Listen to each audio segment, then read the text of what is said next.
Imagine waking up one morning, pouring yourself a glass of water, and realizing that the liquid swirling in your cup isn't just matter anymore. It's aware. Not fully alive in the way you are, not with a voice or language, but with a faint collective consciousness, like the soft murmur of billions of whispers all fused together. At first, nothing dramatic happens.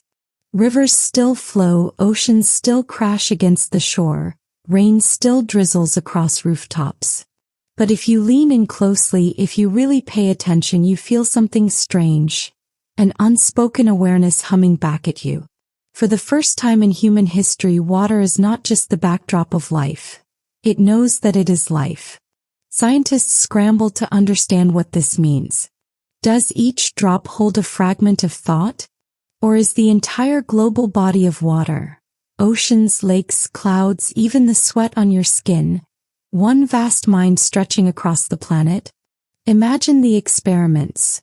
Researchers lowering sensors into the Pacific, trying to measure shifts in electromagnetic fields, while philosophers argue whether a glass of water could now technically be called a being. Some people whisper about divine signs, others panic, refusing to drink what now feels like a conscious presence sliding down their throats. Imagine the protests. Activists demanding we treat water with dignity, no more pollution, no more careless waste, because every discarded bottle might now be an act of cruelty. Meanwhile, water itself starts to respond, not with words but with patterns. Rainfalls seem to gather deliberately over parched regions, as if the clouds are trying to help. Floods in some areas feel less like random disasters and more like angry warnings. Picture a storm forming not as blind chaos but as a frown, a slow, deliberate gesture from an intelligence we can barely comprehend. Cities on the coast wonder if the tides will still obey physics or if they might suddenly surge with intention.